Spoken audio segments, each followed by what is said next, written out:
तो hello guys, कैसे हैं आप सब। आ चुके हैं एक और नई वीडियो के साथ।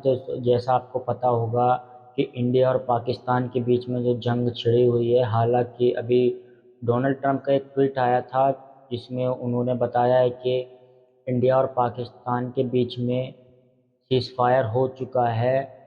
और अभी उसके ट्वीट के जस्ट मिनट बाद अभी ऐसा हुआ है कि पाकिस्तान के फाइटर जेट कश्मीर में उड़ते हुए दिखाई दिए हैं, जो कि सरासर सीज़ फायर का वायलेशन है। तो हम वीडियो देखते हैं, वीडियो के बाद अपनी बात डिस्कस करेंगे। पाकिस्तान में एक सिविल वॉर छिड़ चुका है। जी हां, इमरान खान के असैसिनेशन अटेम्प्ट के बाद पाकिस्तानियों ने सड़कों पर आकर प्रोटेस्ट करना शुरू कर दिया। और पाकिस्तानी आर्मी ने इन प्रोटेस्ट को रोकने के लिए क्या किया? पाकिस्तानी टैंक्स की रुख बदलकर भारत से उन्हें मोड़कर अपनी आवाम की तरफ कर दिया। ये हमारे लिए पहले तो गोलियां थी, अब ये इंडिया की बजाय अब ये टैंकों का रुख जो है वो पाकिस्तानी अवाम की तरफ कर दिया गया है। But you know what is the most shocking thing? कि इमरान खान ने ये आज से करीब 5 महीने पहले ही सारा कुछ प्रेडिक्ट कर लिया था। उन्होंने कंप्लीट क्रोनोलॉजी देकर सबके सामने ये बताया कि सबसे पहले पाकिस्तान बैंकरप्ट होगा, फिर उसका न्यूक्लियर स्टेटस चला जाएगा और फिर पाकिस्तान में एक सिविल वॉर छिड़ जाएगी जिसमें पाकिस्तान 3 हिस्सों में बंट जाएगा। मुल्क बैंकरप्ट होगा, किधर जाएगा मुल्क? मैं आपको सीक्वेंस बता देता हूं ना। ये जब से आए हैं, रुपया गिर रहा है, स्टॉक मार्केट, चीजें महंगी, डिफॉल्ट की तरफ जा रहा है पाकिस्तान। तो जो उसके बाद हमारे से कंसेशन क्या ली जाएगी, जो यूक्रेन से उन्होंने ली थी डीन्यूक्लियराइज करने की, जब वो चला गया फिर क्या होगा? मैं आपको आज कहता हूं पाकिस्तान के 3 हिस्से होंगे। वेल हेलो फ्रेंड्स, मेरा नाम है गौरव और पाकिस्तान में आज एक सिविल वॉर छिड़ चुका है।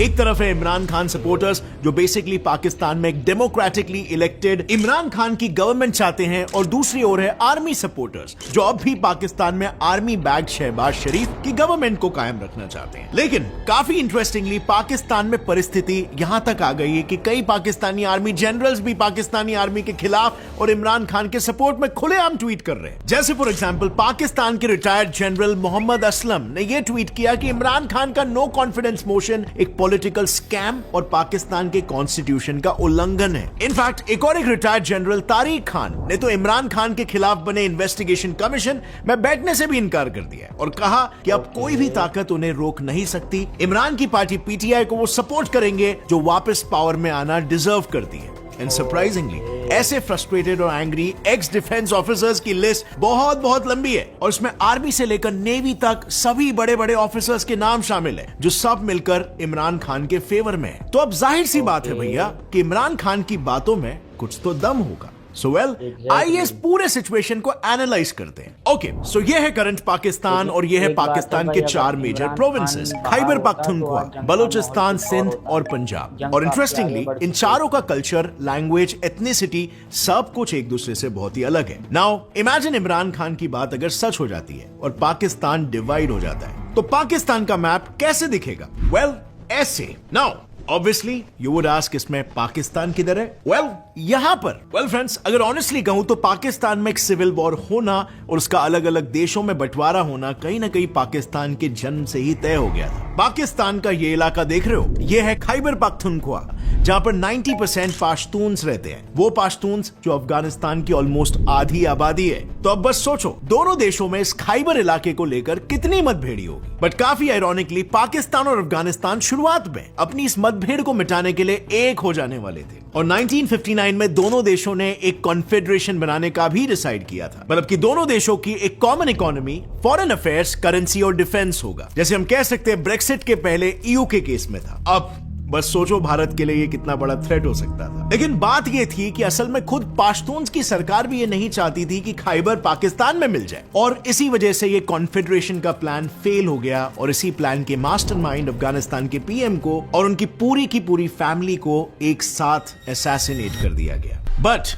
ये इतना सरप्राइजिंग नहीं है क्योंकि पाश्तून्स को लेकर अफगानिस्तान और पाकिस्तान में एक इनसिक्योरिटी शुरू से ही मौजूद थी। बात ये है ना, 1947 में जब पार्टीशन की बात चल रही थी तब ये डिसाइड हुआ था कि डिस्प्यूटेड खैबर रीजन में रेफरेंडम हो, मतलब लोग ये डिसाइड करेंगे कि उन्हें किस साइड पे रहना है। अब इस रेफरेंडम में मेजॉरिटी पाश्तून्स ने ये कहा कि उन्हें पाकिस्तान का हिस्सा बनना है, बट खैबर के चीफ मिनिस्टर और उनकी पार्टी को पाकिस्तान का हिस्सा बनना बिल्कुल भी मंजूर नहीं था। और इसी बात का फायदा उठाया अफगानिस्तान ने और स्टार्ट कर दिया पाश्तून मूवमेंट, जिसका मेन मोटिव था या तो खैबर को अफगानिस्तान का पार्ट बना दिया जाए या फिर एक इंडिपेंडेंट कंट्री पाश्तूनिस्तान। ये डूरैंड लाइन देख रहे हो, ये लाइन खैबर और अफगानिस्तान को डिवाइड करता है, पर अफगानीज इस लाइन को मानते ही नहीं है। उनके हिसाब से तो खैबर अफगानिस्तान का ही पार्ट है। इनफैक्ट 1947 में जब पाकिस्तान को एज अ नेशन रिकॉग्नाइज करने पर वोट चल रहे थे, तब अफगानिस्तान अकेला ऐसा देश था जिसने पाकिस्तान के अगेंस्ट वोट किया था। और फिर वक्त के साथ साथ अफगानिस्तान से स्टार्ट हुई सेपरेटिस्ट चिंगारी को और हवा मिलना शुरू हो गया जब खुद खैबर में कई सेपरेटिस्ट ग्रुप्स और पाश्तून एसोसिएट्स डेवलप होने लगे, जैसे फॉर एग्जांपल पाश्तून तहफूज मूवमेंट इन 2014, जो कुछ सालों से ये जो दहशतगर्दी है उसके पीछे वर्दी है ऐसे नारे लगाने के लिए काफी मशहूर है। तो ऐसे में अगर पाकिस्तान का करंट अनरेस्ट देखे तो सालों पहले लगी चिंगारी का एक बड़ी आग में बदलना कोई मुश्किल बात नहीं है, और ना ही मुश्किल है यहाँ पर एक नए देश का बनना, पाश्तूनिस्तान। अब थोड़ा नीचे उतरते हैं टुवर्ड्स पाकिस्तान साउथ वेस्ट, जहां पर एक अलग देश बलूचिस्तान बनने के चांसेस काफी हाई है। बलूचिस्तान का मैटर आपको पता होगा बहुत पहले से ही चल रहा है। आर्मी वहां पर जास्ती करती है और बलोची लोगों को अपना खुद का देश चाहिए। बलूचिस्तान असल में पाकिस्तान का सबसे बड़ा और सबसे ज्यादा रिसोर्स रिच स्टेट है, जहां पर गोल्ड, कॉपर, कोल, मार्बल, आयरन ये सब रिसोर्सेज भारी मात्रा में मौजूद है। लेकिन ये आज दिखता कैसे है? कुछ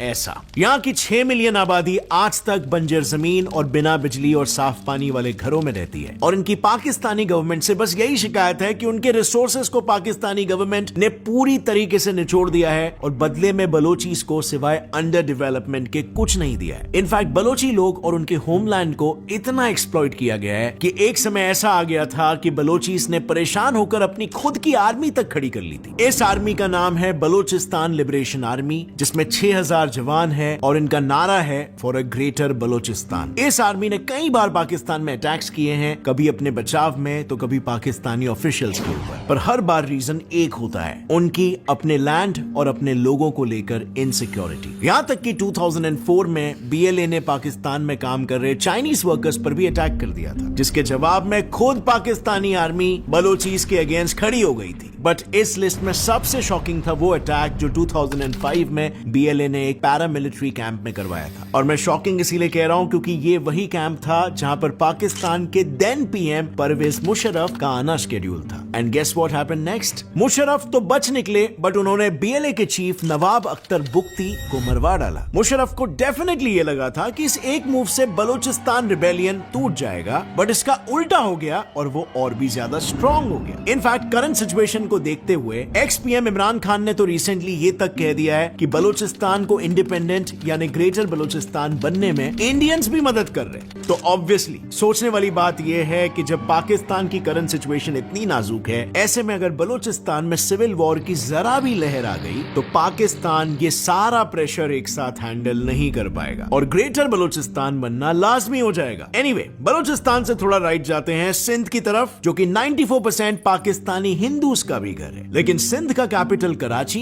ये अड्डा है पाकिस्तान के सबसे बड़े टेररिस्ट ग्रुप्स जैसे अल सुन्नत वल जमात, लश्कर-ए झांगवी और तालिबान और अल कायदा तक का। इसका नतीजा कराची सिंध का सबसे एडवांस शहर। यहाँ इवन दो सिंध की सिर्फ 25% पॉपुलेशन रहती है, फिर भी पूरे सिंध का 75% रोजगार उन्हीं गिने चुने लोगों के पास जाता है, जिस वजह से 1970s में एक छोटा सा सिंधी नेशनलिस्ट मूवमेंट स्टार्ट हो गया था एक सेपरेट सिंधु देश बनाने के लिए। पर मूवमेंट को उस वक्त पब्लिक का खास सपोर्ट नहीं मिला। बट रिसेंटली पाकिस्तान में चल रहे माहौल के दौरान पाकिस्तान के एक टॉप लीडर ने यह कहा है कि खुद पाकिस्तानी आर्मी और आईएसआई सिंध को सिविल वॉर की तरफ ढकेल रहे हैं। अब सवाल यह है कि क्या सिंधी नेशनलिस्ट मूवमेंट जो पहले इतना इफेक्टिव नहीं हुआ था अब अपने इरादों पर कामयाब हो पाएगा या नहीं? एनीवे, सिंध के पास एक और मिलता जुलता स्टेट है पंजाब का, पर पंजाब की कहानी बाकियों से काफी अलग है।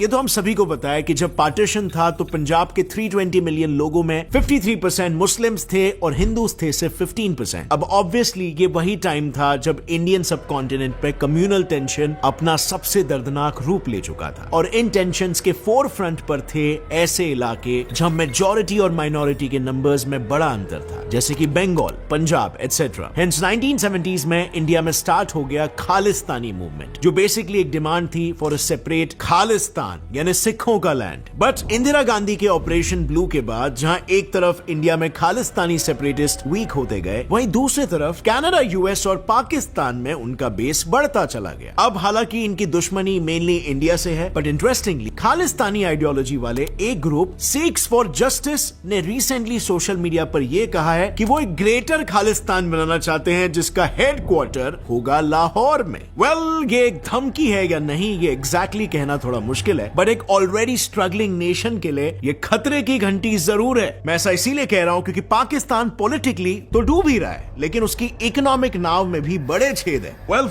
आप भी एग्री करोगे ही कि किसी भी देश की पब्लिक के 3 बेसिक शिकायतें होती है। सबसे पहला बेरोजगारी, भुखमरी और गरीबी, और पाकिस्तान में ये तीनों शिकायतें चरम सीमा पर है। बस इमेजिन करो, एक देश जहां पर 35% पब्लिक की डेली आमदनी बस 600 रुपए है, लेकिन वहां पर एक टाइम के खाने की थाली इन्फ्लेशन के कारण 200 रुपए की हो गई है। अब ऐसे में अगर एक आदमी की 4 जन की भी फैमिली है तो एक जन को तो रोजाना भूखा रहना ही पड़ेगा। वर्ल्ड बैंक के हिसाब से भी पाकिस्तान में ऑलमोस्ट आधे घर मॉडरेट से severe level of food insecurity experience कर रहे हैं। एक चीज 10 रुपए किलो मिल रही थी, अब वो 100 रुपए किलो हो गई है, वो क्या करेगा? वजह लोगों के पास पैसा नहीं है। जैसे पहले सौदे हमारे बिकते थे स्पीड के साथ, वैसे नहीं बिकते।